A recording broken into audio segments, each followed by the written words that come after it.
sama gars yi maa ngi ni bëggee bëggee ñëpp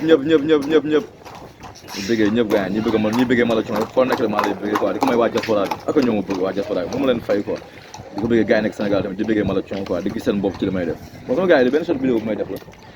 wax ci policier bi ne dañ ko raje nee dañ ko raje parce que lan dafa sukk si kanamu Serigne Modou Kara kon xam bu boobaa noonu kay kii Abdoulaye Wade bu mu nekk président daa war a wàcc utul nekk président Abdoulaye Wade ñaata yoon la sukk si kanamu Serigne ah Abdoulaye Wade ñaata yoon la sukk si kanamu Serigne président ak policier bu gën a fort non d'accord mën naa ko sa waa tey ji waa ji qu'il s'agit nous devant son guide spirituel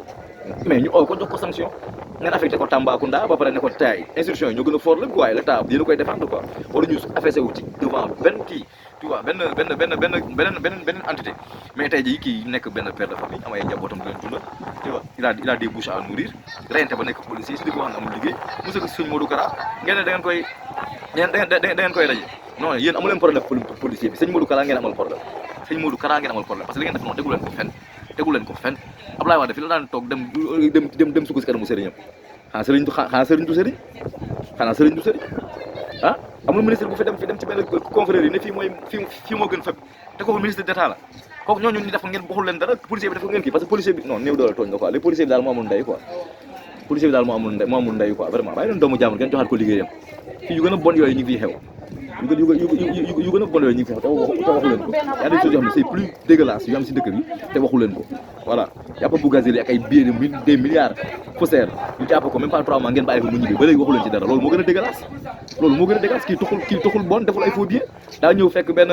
kii nu mu daa ñëw fekk benn sëriñam mu yeesal njëbalam ah jaayul toog deful dara kii fekkul ay 6 milliards 15 millions habitants au Sénégal mu jël ko coob ko il ne l'a pas fait ces choses-là sont plus dégueulasses que nga ñëw di yeesal sa njëbal ci kanamu fii c'est un signe de respect qu'il a envers son guide spirituel son seul problème mooy il était en uniforme donc foofu ngeen koy rappeler ah loolu ngeen koy rappeler ko école de concours kii leçon école de police yi ngeen ne ko ñun waruñu enseigner wu ci kenn parce que ñooy représenté état léegi la suprématie ñooy état bi waruñu affaire kii après ngeen koy jël pour lan ndax pour lan rajo ko pour lan après ngeen teg ko fan kon xam Abdoulaye Wade bu demee sukk si kanamu Serigne dañ ko doo wàcce ak yeneen yëf yi ne ay ministres yu dégg 6 milliards ba léegi ñu ngi dund léegi loolu foo leen ko teg jox leen doomu jàmbur liggéeyam waaye jox leen ko liggéeyam waaw ngeen defee ma tegu leen ko fay sama gars yi jox leen ko sama kanam gu ñaaw gi gën a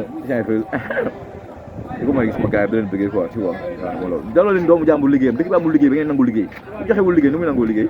fu ñu am problème bu jom nga ne ngeen danga jom elle a des bouches à nourrir waaye mooy loolu waaye